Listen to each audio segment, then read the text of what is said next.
Hello, listeners. This is Kat, and welcome back to Put Your Hands Up Podfics. This will be the continuation of the Roundabout Way of Fate. This will be Part 32, Chapter 21, entitled The Hostage. Izuku has a nightmare about staying that night. He's had a couple of them since Hosu, and they leave him sweaty and paranoid for the rest of the night. They're always about the same thing. He gets to the alley too late. He doesn't reach Ida in time. He doesn't knock Todoroki away from Stain's blade. Either way, his friends always end up dead in the end. And the horrible feeling of helplessness puts a rock in his throat and keeps him up for hours afterwards. He's always been a slow starter in the mornings, but even Kachan casts him a concerned glance as they walk to school. Izuku does his best to push through his fatigue and get excited for the new day.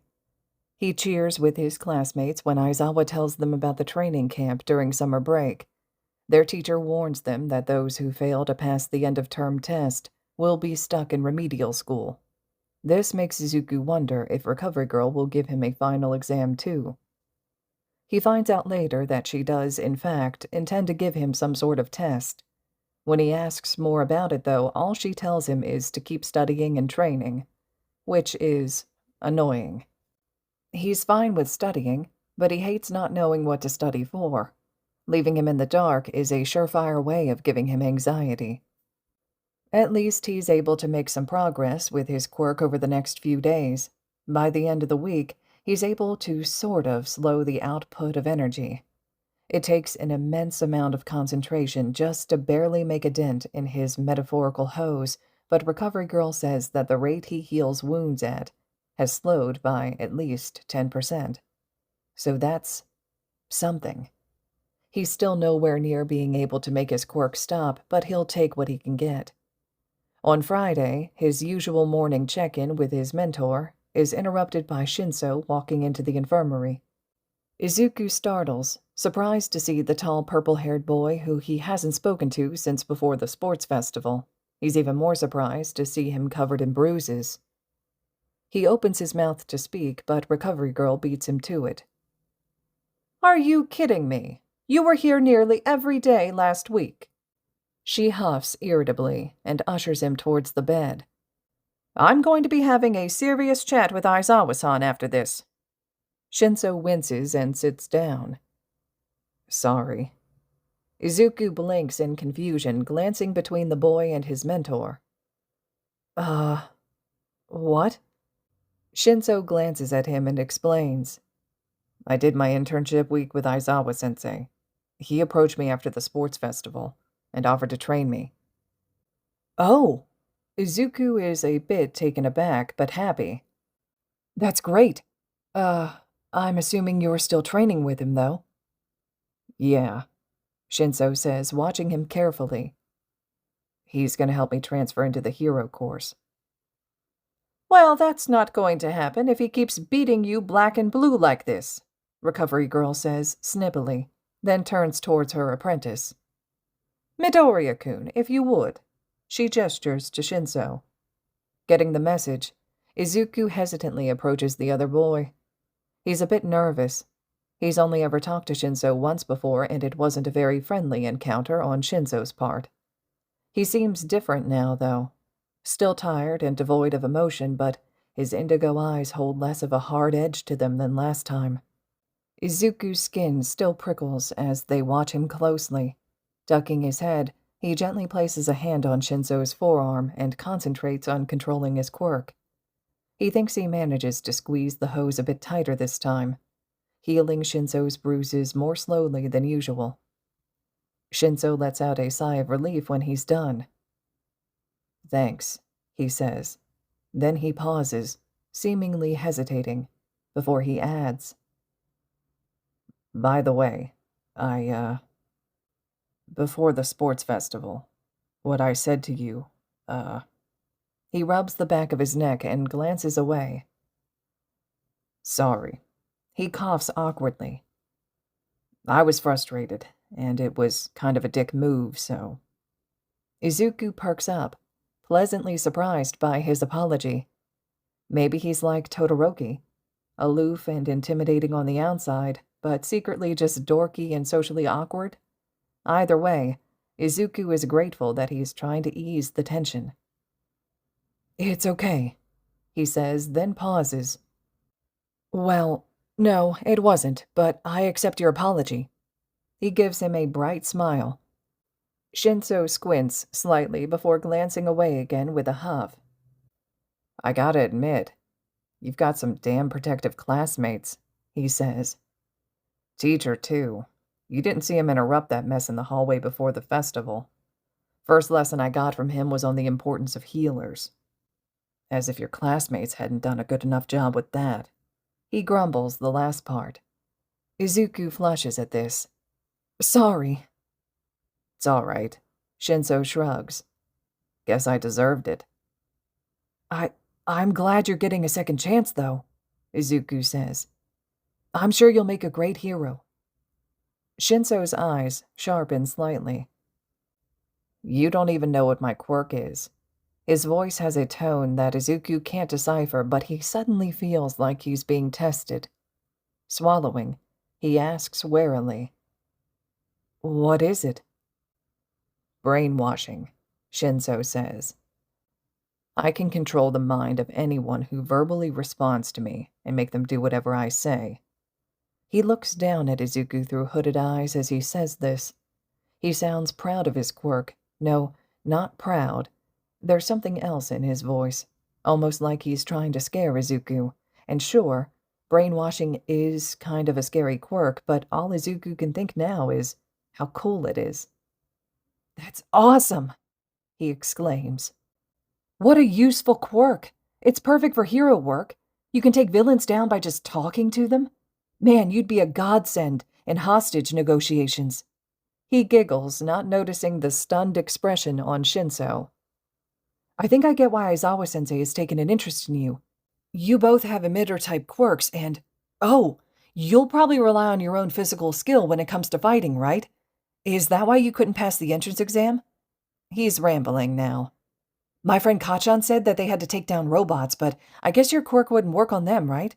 That doesn't seem fair. It's strange that UA hasn't noticed that their test is so flawed. Although maybe they have, since they do allow students to transfer into the hero course if they do well in the sports festival. Do you think—" "Midoriya-kun," Recovery Girl interrupts, rolling her eyes fondly. Izuku startles. "Oh, sorry, I didn't mean to ramble." He waves his hands sheepishly. Shinso is looking at him oddly. "It's all right." Tilting his head, Izuku asks, "So, are you going to join Class 1A then? We have an empty spot." "I hope so," Shinso replies. "I mean, if all goes well." "It will." Izuku nods resolutely. "Aizawa-sensei's a great teacher. You'll be ready for the hero course in no time." On a whim, he adds, "And if you ever need a sparring partner, I'd be willing to help out." That seems to surprise Shinso. He raises an eyebrow. "You want to spar with me?" Izuku, of course, knows exactly what's going through his mind. "I may be a healer, but can certainly handle myself in a fight. Just ask Todoroki-kun. Sure, he won the sports festival, but I totally knocked him on his ass during our first sparring class." He grins triumphantly, lifting his clenched fists. Shinso looks like he doesn't quite know what to make of him, but his lips twitch upwards when he huffs. "All right then, I'll consider it." The warning bell rings and he gets up. "Thanks for healing me. I'll try not to show up as often." "Please," Recovery Girl says as he leaves. Izuku is sure that he does try, but knowing how merciless of a teacher Aizawa can be, he's not at all surprised when Shinso shows up at the door at the end of his after-school lesson with Recovery Girl later that day. Freshly covered in scrapes and bruises, Izuku sighs and steps aside, letting him in. Is this going to be a common thing? Probably. One day during the next week, Izuku was walking down the hallway after school, having just finished his lesson with Recovery Girl. It was a shorter lesson today, only about half as long as usual because his mentor had to leave early to attend some board meeting.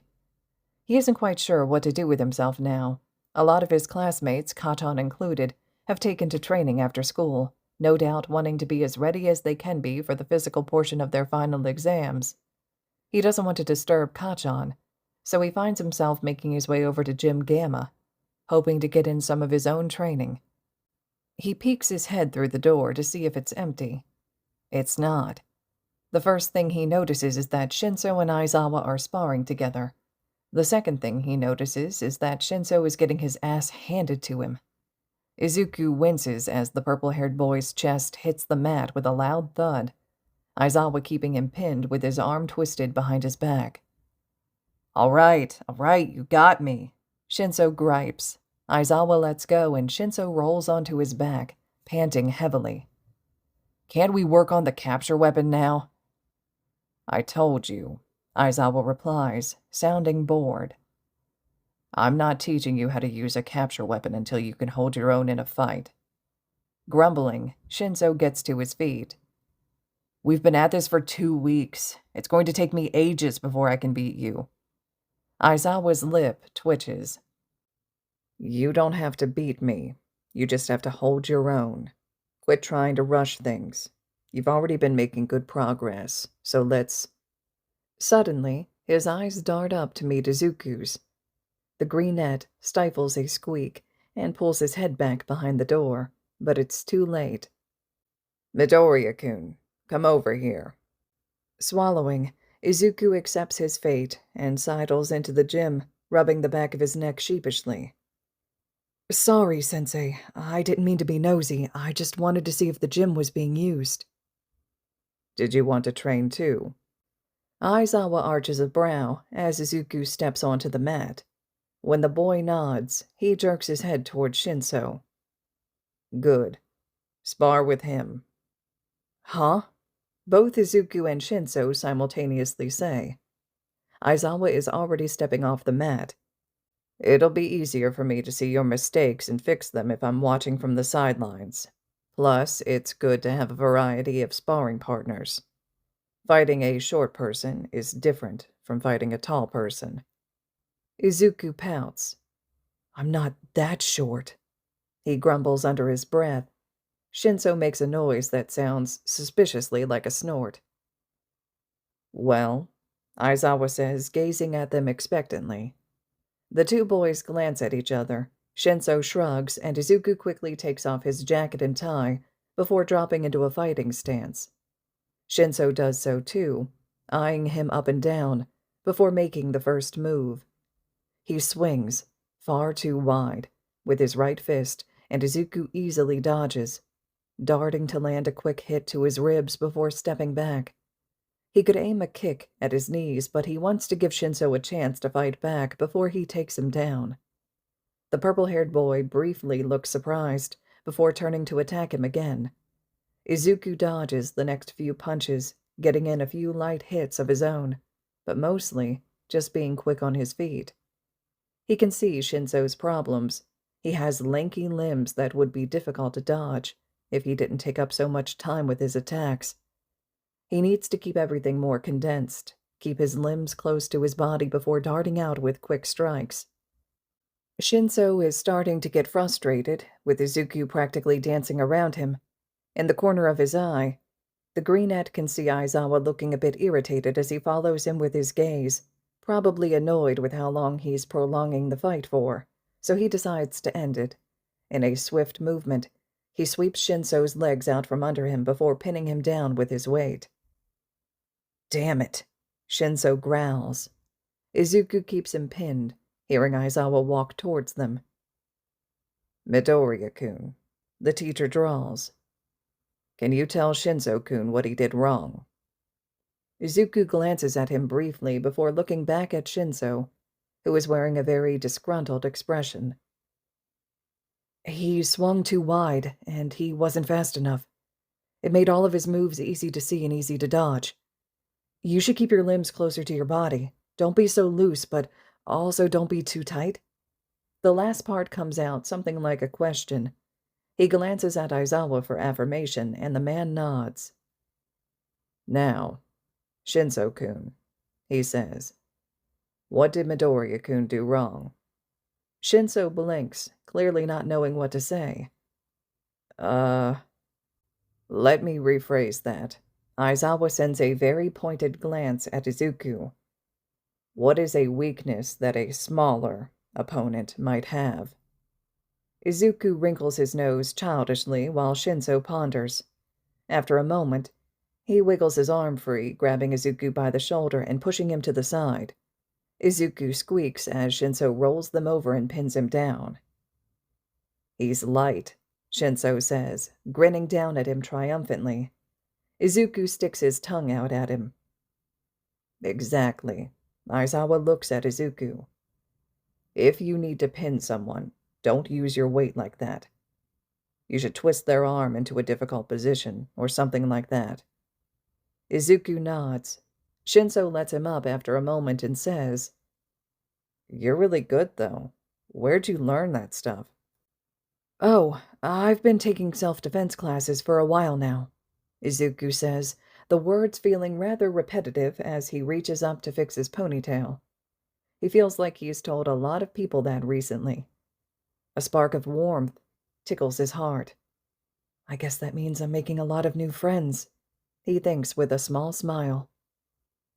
What about you? He asks. Did you just start learning how to fight during your internship week? Shinso nods. You're doing pretty good so far. I'm sure Aizawa-sensei is a fearsome opponent. He flashes Aizawa a cheeky grin, and the man just huffs. He kicks my ass every time, Shinso complains. But once I get better, he'll be teaching me how to use a capture weapon. Once you get better, Aizawa says pointedly. Shinso sighs dramatically, making Izuku chuckle. Smoothing out his curls, he says, That reminds me, I need to find myself a weapon to train with. Recovery Girl said that it's important for healers to have one, but I'm having trouble thinking of what to get. He tilts his head thoughtfully. It needs to be something light, something that I can carry with me, and that won't get in the way of my costume. Shinso and Aizawa share a glance over his head. Sounds like a capture weapon, Shinso says. Izuku pauses and frowns. Why would I need to capture someone? You don't need to use it for capture, Aizawa says. You saw me fighting at USJ. It's good for keeping villains at a distance, and it won't weigh you down much. Shinso pipes up. Plus, it can double as gauze if you run out. Izuku and Aizawa glance at him. What? It could. Izuku eyes the scarf around Aizawa's neck and considers it. I guess it's not a bad idea. Course, it won't be easy to learn to use one. The teacher sniffs. It took me 6 years before I could properly use mine. When Izuku's eyes widen, he adds, But then again, I didn't have someone to teach me. You could join Shinso-kun's lessons and learn alongside him. Shinso gives him a Cheshire-like grin. Yeah, come suffer with me. Aizawa gives him a sharp look that would make Izuku cower if it was directed at him, but Shinso just smiles at him innocently. I would love to, Izuku says. But I already have my after-school lessons with Recovery Girl. Aizawa idly scratches his scruffy cheek. I'll talk to her. He grunts. See if we can work something out. If she really believes it's important, then she'll probably be fine with me stealing some of her time with you. The raven-haired man looks down at him. So, what do you say? Izuku smiles eagerly. Sure. After some discussion, they end up working out a schedule with Recovery Girl. Izuku will train with Aizawa and Shinso on Tuesdays and Thursdays after school. Since their lessons often run longer than the hour Izuku spends with Recovery Girl, he'll spend the first half hour with her to at least go over the day's patients and maybe heal a couple of people before joining Aizawa's lesson halfway through. It's difficult to fit yet another thing into his already busy schedule, but it's worth it. Training with Shinso is great, He's not nearly as good of a fighter as Izuku, but he's a fast learner and is willing to push forward even when he's tired. It's easier for Aizawa to fix his mistakes when he's watching him spar with Izuku rather than himself, so they start to make more rapid progress. Shinso is surprisingly fun to hang out with, too. He has an incredibly dry and sarcastic sense of humor that throws Izuku off at first, but it's not long before he's inviting the boy to sit with him at lunch. Shinso doesn't take him up on the offer until a week later. Then, it's as if he's been a part of the group for ages. Izuku's friends, minus Kachan, are more than happy to welcome him in, especially after learning he might join their class soon. Izuku figures it's better for Shinso to start befriending his future classmates sooner, rather than later. Meanwhile, their afternoon hero classes have steadily been getting more and more difficult. All Might seems to be focusing on their ability to maneuver around quickly in all sorts of environments. They haven't done much direct combat, which Izuku is grateful for, but it looks like that's about to change soon. All right, listeners, this concludes the first half to Chapter 21 of the Roundabout Way of Fate. The second half to this chapter will be up next. I paused it here because the remainder of this chapter primarily focuses on the exercise that they're going to be doing as things pick up with one of All Might's classes. So let me know your thoughts and reactions to everything so far with these dynamics taking place between Aizawa, Shinso, and Izuku. I'd love to hear your thoughts in the comments below. Just a reminder, this fic is located over on AO3, so you can always slide over leaving comments, kudos, and support to the original author as well. I'm sure it's much appreciated. And as always, thank you all so much for listening.